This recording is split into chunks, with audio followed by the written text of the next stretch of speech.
got it. What's good, YouTube? Welcome back to MANIACITV, man. Today we got 22 G's, the king of Brooklyn, the blicky, the blicky, the blicky, from the Hip Hop Daily YouTube channel, man. So listen, I fuck with 22 G's music. I feel like he a dope artist, but let's be real, let's keep it a buck. He definitely got to be one of the most hated, not just in Brooklyn, but in New York, man, because you know who he roll with. It's a lot of people against them boys out there, man. So look, we ain't doing no more talking. We ain't wasting no more time. Let's get it. 22 G's was one of the first rappers to kick off the Brooklyn drill wave. But his come up has been full of ups and downs, between getting arrested for attempted murder and also beefing with some of the biggest rappers from his own city. Let's get into the career and come up of 22 G's. 22 G's was born in the East New York section of Brooklyn, but raised in Flatbush. His mother was Guyanese and came to the US in the 80s to provide a better life for her children. His father died before he was born, and around the same time, his brother was sentenced to 16 years in prison. When he was younger, he played basketball and even performed dance routines on the subway for money. But growing up in a hood like Flatbush, that is the most New York thing I've ever heard, man. Like, listen, when I used to take the subways, whenever I would go in and out of New York, it'll be niggas all on the subway. Some niggas would be in there singing. Some niggas doing dance moves on the little railings on the subway and shit. Anything for some dollar. But hey, I can't knock your hustle, man. Do what you gonna do, man, for real. Sentenced to 16 years in prison. When he was younger, he played basketball and even performed dance routines on the subway for money. But growing up in a hood like Flatbush, with no male role models in the house, the rapper got sucked into the streets at an early age. He tried working a normal job and did carpentry for his friend's dad's business. But that only lasted a few weeks, and he eventually started hustling. He joined the Gangsta Disciples as a teenager and caught an attempted murder charge at just 16. He was still a minor at the time, so there ain't too much info on this case. But court records say police accused 22 G's and 3 other people of plotting to kill other gang members. The case was eventually dropped and he wasn't charged with anything, but it was real close to ending his music career before it began. 22 G's started rapping in the mid-2010s. He was inspired by artists like Jadakiss, 50 Cent, Chief Keef, and Future to create classic New York hip-hop with a modern. Jada and 50, New York legends. Chief Keef, you know, when it come down to this drill shit, yeah, Chief Keef the godfather of this shit. Future, influential as it is, man, you can't say Future ain't got no influence over somebody. Come on now. Future got influence damn near over everybody in the game. Come on, man. Kiss, 50 Cent, Chief Keef, and Future to create classic New York hip-hop with a modern sound. He started building a buzz in 2016 with the tracks Blicky and Suburban. Suburban, which was produced by Axel Beats, became his breakout hit and racked up millions of views. After Hot by Bobby Shmurda, Suburban is considered by many to be the first Brooklyn drill track to blow up on a mainstream level.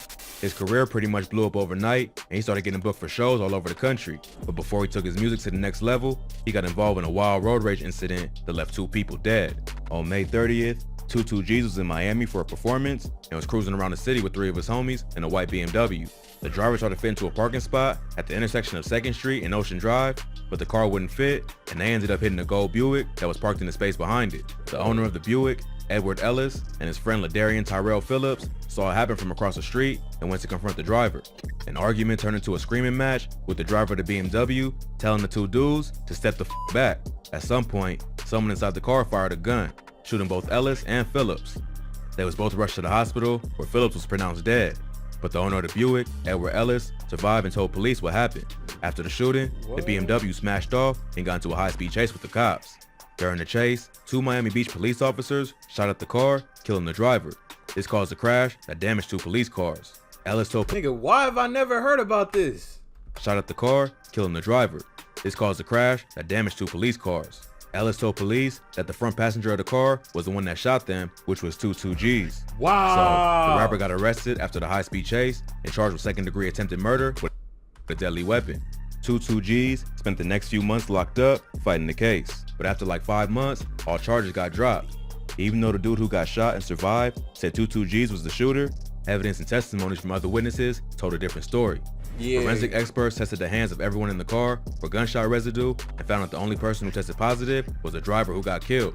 Plus, the shells found on the scene ain't line up with shots being fired from the passenger side, and the independent witness testified that he saw the driver, not 22 G's, fire the gun. So, nigga, you lucky as hell. You are lucky as hell. You know how, man. Yo, it could have been over like that. Imagine. An independent witness testified that he saw the driver, not 22G's, fire the gun. So the judge had no evidence to pursue a case against the rapper and determined that the driver who was killed was the shooter. After being released, 22G's wasted no time and quickly dropped a single called First Day Out, along with a video where he raps in an orange jumpsuit. So it seemed like he was ready to make up for lost time and take back his spot at the top of the Brooklyn drill scene. But not long after coming home, 22G's realized that he now has some competition. In May 2017, Chef G dropped the track No Suburbans, produced by Axel Beats, which is supposedly a diss track against 22G's. Chef G is from the A-Tray Gangsta Crips or the Moving Gang. They beef with the GDs, and Chef and his homies are known to have problems with 22G's Blicky Gang. Not long after Chef dropped No Suburbans, he was allegedly stabbed in the head and forced to cut his signature pigtail braids he was rocking in the video. He never admitted who caught him slipping, but rumors are it was 22G's right-hand man, Nick Blicky. Chef and 22G's are also known to go back and forth on social media and send shots at each other in music. But after nearly losing his freedom and beefing with other up-and-coming rappers in the borough, 22G stayed focused and continued grinding hard with his music career. In 2018, he signed a deal with Atlantic Records and started affiliating with Kodak Black's Sniper Gang. One of his first releases on the label was the track Spin the Block featuring Kodak. I remember when it came out that Kodak signed 22G's, I was like, nigga, what the fuck? Kodak from Florida signed a New York nigga? I was confused. I was like, man, what? Like, huh? And then I saw some, like, people was like coming at 22G saying he got signed to Sniper Gang. Who was it? It was somebody he was beefing with that was like, he got signed to Sniper Gang for $5,000 or something like that. I don't know if that rappers was in the true. borough, 22G stayed focused and continued grinding hard with his music career. In 2018, he signed a deal with Atlantic Records and started affiliating with Kodak Black's Sniper Gang. One of his first releases on the label was the track Spin the Block featuring Kodak. He also dropped a track called Sniper Gang Freestyle in 2019. So things were looking up for 22G's, and he was on his way to making a major impact in the industry. But his wild lifestyle continued to catch up to him and created problems. In February 2018, the rapper and 11 other people got arrested on weapon and gun charges after police found them trespassing in the basement of an apartment in Crown Heights. The charges ain't stick, but 22G's ended up recording a Facebook Live video from jail that went viral. The 4-minute video shows 22G's and his co-defendants inside a cell at the 71st Precinct Station in Crown Heights, flexing stacks of cash and baggies of weed while clowning the cops.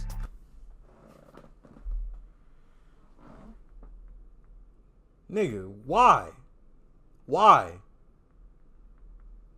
Like, you on Facebook Live, y'all booked. How did they get past, ain't it a little thing? I saw it on 60 Days In. They check them before they get to the holding area. They have, man. At the 71st Precinct Station in Crown Heights, flexing stacks of cash and baggies of weed while clowning the cops. The video was viewed over 17,000 times and reposted to several YouTube pages. It was a bad look for the police because they should have searched them before putting them in the cell. All them cops got fired. After the video was released and made its way around the internet, the police was forced to face questions about their intake protocols. Because if they could sneak cash and weed into the cell, they could have easily snuck in a small gun or knife too. Come on. So the video only applied more pressure on the 22G's and the Blicky Gang from local police. But 22G's kept it pushing and dropped his debut mixtape, The Blicky Tape, in July 2019. Later that year, the rapper was set to perform at Rolling Loud in New York City, but got removed at the last minute after the NYPD issued a warning requesting the removal of 5 gang-affiliated rappers from the lineup, including 22G's, Casanova, Pop Smoke, Chef G, and Don Q. They said they had concerns that if these artists performed, it would increase the risk of violence.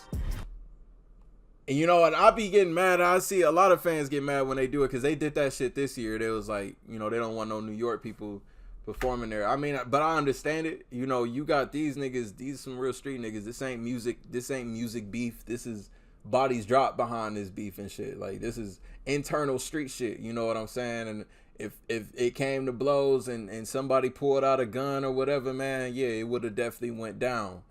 But I mean, but you can't, like, this shit, like, it hurts an artist's momentum. You know, one of the biggest music festivals, and you know, you can't perform there in your own home state. Like, that's kind of fucked up though. But I don't know, I see it kind of from both ends of the spectrum though. Got removed at the last minute after the NYPD issued a warning requesting the removal of 5 gang-affiliated rappers from the lineup, including 22G's, Casanova, Pop Smoke, Chef G, and Don Q. They said they had concerns that if these artists performed, it would increase the risk of violence. 2019 was the year of Brooklyn drill. with Pop Smoke's hit song Welcome to the Party bringing national attention to the movement. But the music also exposed the different beefs going on in the streets, including the deadly war between the Woos and the Chos. Police felt that if all these rappers were allowed to perform together in one place, including Pop Smoke, who's from the Woos, and 22G's, who's from the Chos, it could end in violence. The festival listened to the cops' warning and dropped all 5 artists from the lineup. But 22G's ain't let the negative publicity stop his grind, and he dropped his second tape, Growth and Development, in April 2020. This featured the track Suburban Part 2, which became bigger than Part 1, and quickly re-established the rapper as one of the voices leading Brooklyn drill, especially after the death of Pop Smoke in February 2020. After that, 22G's remained low-key for a while and focused on making music, staying clear of the drama that almost cost him his freedom. But the rise of another popular New York drill artist got him back on his bullshit, and he started another beef. In July 2020, Staten Island rapper CJ dropped the track. Man, what the fuck happened to CJ? I ain't heard from Dog Ass in a minute. What happened to him? And he started another beef. In July 2020, Staten Island rapper CJ dropped the track Woofty, which quickly blew up and peaked at number 10 on the Billboard Hot 100. Part of the music video success was the rapper's clear affiliation with the Bloods. Aside from showing CJ with red bandanas, the word Woofty is a greeting used between Bloods in New York. But after the track blew up, many questioned CJ's street cred, including 22G's. The rapper tagged CJ on social media, saying, @RealCJ, giving me 6ix9ine vibes, and boy from Staten Island, the safest borough in NYC. Yo! Heard he ain't even Whoopty for real. LA Brim, the founder of the Bloodhound Brim's Bloods, who actually started the word Whoopty, called from prison to confirm that they had no affiliations to CJ, and he shouldn't be using the term without giving credit to the originator. 22G. Nigga, I wouldn't know how to feel if I'm claiming something and the damn creator of it called me out. Nigga, we don't know you. We ain't affiliated with you. You from the safest, like, I feel hurt. Man, listen. Affiliations to CJ, Hell and he shouldn't no. be using the term without giving credit break to the my originator. 22G's doubled down on the disrespect by dropping a remix of Whoopty called Goofy, where he continues taking shots at CJ and doubts his street cred.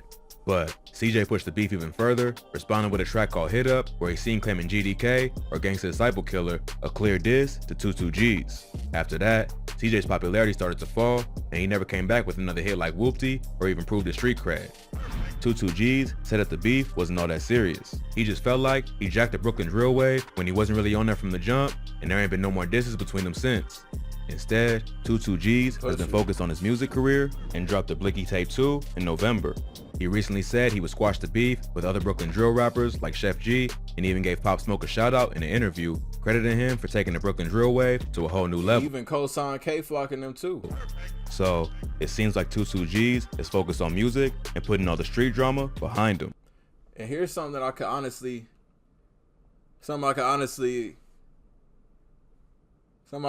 say about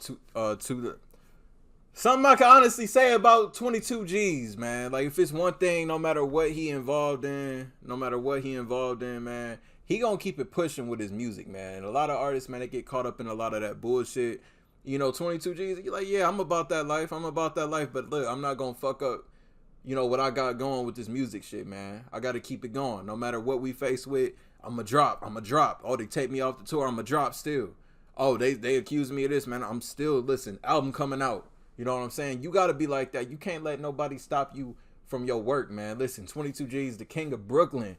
I definitely feel like he should definitely get more credit, for his contribution to the, to the Brooklyn drill movement, man, because he really was one of the first.